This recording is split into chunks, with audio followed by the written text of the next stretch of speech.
like to welcome Dr. Rajan Chakrabarty, who's the Harold D. Jolley Career Development Associate Professor at the Washington University McKelvey School of Engineering. He's been collaborating with colleagues at the Indian Institute for Technology in Bombay, studying PM2.5 exposure and COVID-19 spread in the United States and India. Rajan.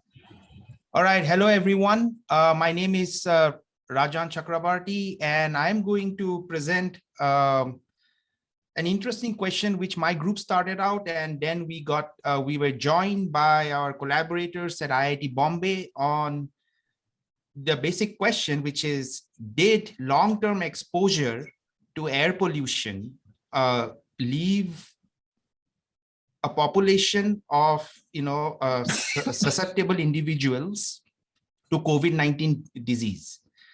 And this is in particularly important for the case of environmental injustice, the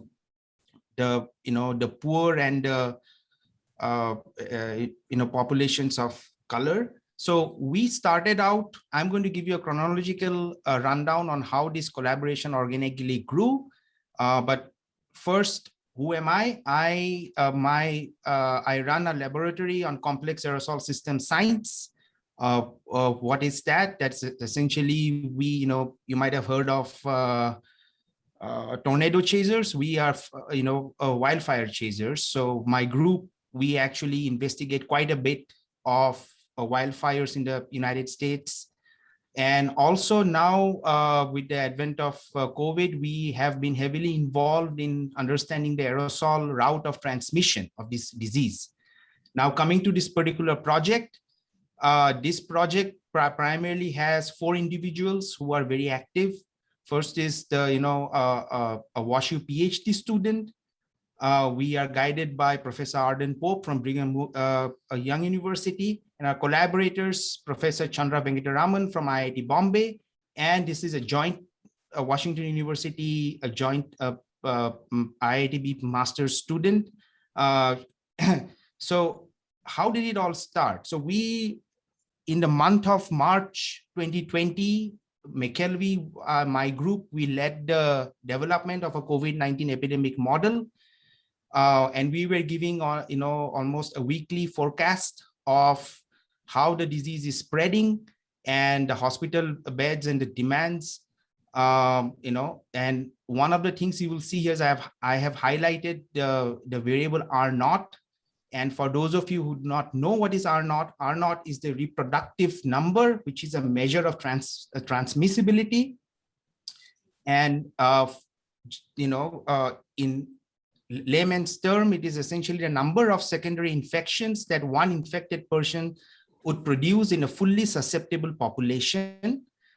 And if R naught is greater than 1, you know that there is an epidemic which is going to take off. R naught less than 1, the disease dies down. So we were developing this, and then around April, there came this paper which was published following the first wave in Italy, which is the double hit hypothesis or the mechanism, which is essentially it's the ACE2 receptor, which is the cellular doorway for this virus. What they have found is that in certain regions of Italy, for prolonged exposure to PM2.5 causes an overexpression of ACE2 receptor. This overexpression further makes a person susceptible to increase CoV-2 the virus load, and over time the virus load depletes the ACE2 receptors, and the result is severity of the disease and high transmissibility. So with this particular mechanism, we wanted to see, is there any relationship with PM2.5 or air pollution exposure and the disease spread in the United States? So first we started off with a statewide analysis, and what we found is that there seems to be some correlation, and we started digging further into looking at what particular species of air pollutants could be causing this. And this was long-term exposure analysis. And this is a paper you can refer to. It was published in it was accepted in August, but this eventually August of 2020, but it was published, this year. But what we found was that an increase of even 1 microgram per cubic meter in air pollution levels below the national air quality standards, it associated with an increase of 0.25 in the transmissibility, this R naught.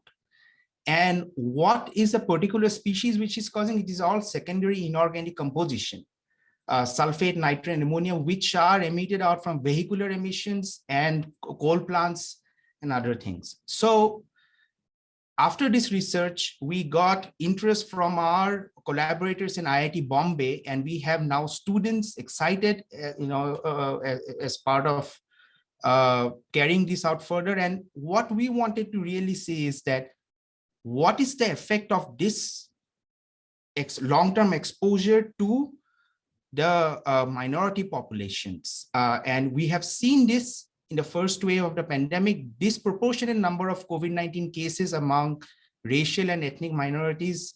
In the United States, we have almost always had a significant fraction of Hispanic Americans and African Americans being affected. In St. Louis, the first wave, we have almost 75% of the cases were African Americans. So we started off doing a very large-scale analysis. We wanted to look at county-level data of 12 metropolitan statistical areas, and the variables we saw were socioeconomic, environmental exposure, long-term exposure, and also health data, some smoking prevalence, COPD prevalence. And so what is the intersection of this? So what we found is that the primary players which showed up were population density in the socioeconomic Venn diagram and air pollution, PM2.5, which is particulate matter less than 2.5 micrometers. And we looked at the first wave of data, 18 years of long-term exposure. And these were the metropolitan statistical areas we investigated. St. Louis was there, but it was spread all across the United States. And then one of the challenges we faced was more of a statistical issue, was how do you normalize this? How do you bring out statistically, the bias for some, for the different minority populations being exposed to this air pollution concentration. So we came up with a bias factor calculation, and essentially it's a value of a particular parameter here. It could be the spread, PM2.5, or the African American population divided by the average population of that particular variable across the county. So what we found is that population density and PM2.5 bias factor has a very strong stranglehold on the spread of the disease. Just to give you an instance, on the plot on my right-hand side, this is the observed spread. And you can pretty much take the influence of air pollution exposure and population density and just predict the spread in a population. It correlates that well. And then we wanted to see how do these two interact. So if you had just long-term exposure alone, but not with population density, you will find that the bias factor would factor out something like this. You will see that, but if you had population density alone, again, you will have this. But the two, when they interact, they have a exacerbating effect. And these were some of the analysis we did. But the bottom line is that change in the spread is heavily biased in the United States across, and I started with St. Louis, is towards the minority populations. And ethnic and the minority fraction, it is heavily biased, as this plot shows. And this was, I think, our major finding so far. And the take-home message is, there is, although the average pollution levels in the United States have gone down, but this is the law of the averages. This is not necessarily true for pockets of geographical areas where the ethnic and the minority fractions they reside. There is a strong disparity in long-term air pollution exposure, which have left the minority population susceptible to COVID-19 and also future pandemics. When you pair that with elevated population density, this leads to rapid spread.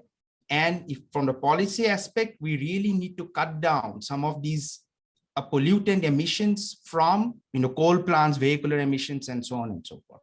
Finally, I'd like to thank the Social Policy Institute and McDonnell International Scholars Academy for funding this research. Thank you.